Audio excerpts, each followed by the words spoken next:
So all we're going to do now is we're going to switch the knife for a stick, right? So what we saw with knife is that there's a temptation oftentimes to just bring the hand up because the knife has a little bit of weight, we have a little bit of fear, but the knife here, if I get hit, is extremely dangerous. So it's going to cut myself. With stick, it's going to be the exact same thing. Stick now is heavier. It doesn't feel heavy when you're hitting, you don't think it's bad, but when you have to bring it up fast, the whole length of that stick, the leverage and the weight of that stick, it becomes a bit slower.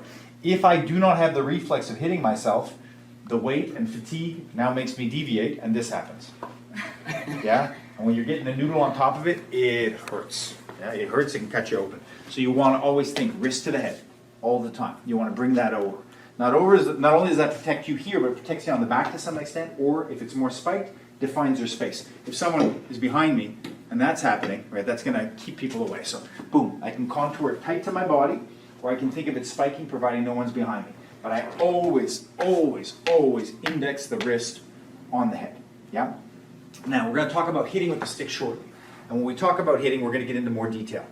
But for this point where I'm just going to give you two basic prescriptions, we'll see a little bit later on all the reasons why it's important to grip with the bottom rather than the top, right? And we'll see a little bit later on why we want to not grab at the exact bottom, but rather have a pommel about the size of one hand, roughly. So this gives you counterbalance. At this point, we're not talking about striking, we're talking about shielding. If I choke the stick up a little higher, I have counterbalance, which makes this easier to move, and I have less weight, which makes this easier to move. If I'm working here, I'm letting it slip, and I try to raise it up, it's very slow comparatively, and it's harder to control, right? So I want to make sure I choke it up a little bit. Moreover, here it's very tempting to twirl. It's tempting to just do this. But when I release my pinky, I don't have good alignment control, and the stick will not always end up in the same spot. Sometimes it's going to be to the side, sometimes it's going to be here, and sometimes the impact will make me lose my stick as I go up. So it's extremely important. About one hand width underneath always, so I don't slip. I have good counterbalance, good lesser weight to lift. And when I lift, I'm lifting from a couched base of the bottom fingers. My index finger and thumb are almost incidental. We normally talk about striking, how the index finger is really more for guidance. Here the index finger gives you a bit of pull. If I'm coming up, the index finger will make it faster. But I want to prioritize still the bottom. Be very careful here about indexing my hand up like that. You'll see a lot of people working like this, and it looks all cool, but even the weight of a noodle makes a mess. Yeah? So that's all I want to do. A little bit of space, wherever I like it, good hand fat grip from the bottom, and the wrist is always on the head. You can go a little bit slower because this will make you a bit slower. Make sure you're confident, and that's it. One stick, two noodles. What we saw before already, the stick is quite fatiguing when we're shielding. Right? There's no satisfaction of the hit, and then there's the extra weight. So now we're going to look at just turning it over into a horizontal.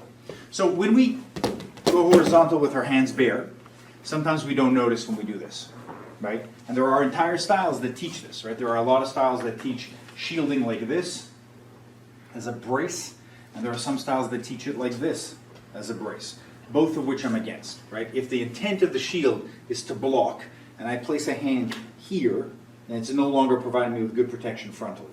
Maybe it's supporting a lateral impact, but if I get punched straight on, now I've taken my vulnerable hand and I've offered it. It's kind of like a road warrior, right? That's the example I always give. Let's tie a dude on the front of the truck, right? But this dude isn't on your side, so you're going to have no trouble hitting it. I'm going to get broken. Having it on the inside doesn't really give me much in the way of stability, and if I have a weapon, it becomes very, very complicated. With a stick, for example, if I start crossing like this, it becomes a mess. It delays my coming out, it gets into the head, starts to smack up. Sometimes I'm delayed, and I end up doing this and hitting it into myself, and that's not a blade yet. If it's a blade, it's even worse, right? So I want to make sure I'm never crossing my hands like this. Each one has their lane, and it's going to be my choice as to whether or not I like to have my weapon underneath, so I can shield and I can access. I like to have it there. Some people like to have it here on top. That's your choice.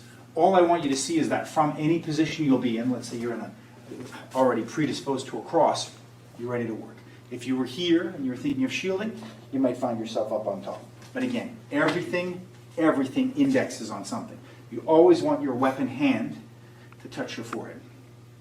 Forehead coming up, right there, as deeply as you can. You'll take your time. If you wish, don't switch your stance, switch your hand, if you wish. But make sure if you're right-handed, for example, it's better to work it on your right hand lots and lots and lots and get comfortable. If you're bored or you're already familiar, you want to try on the left, you can, but you can do the entire camp just on right. That's it. Simple, simple.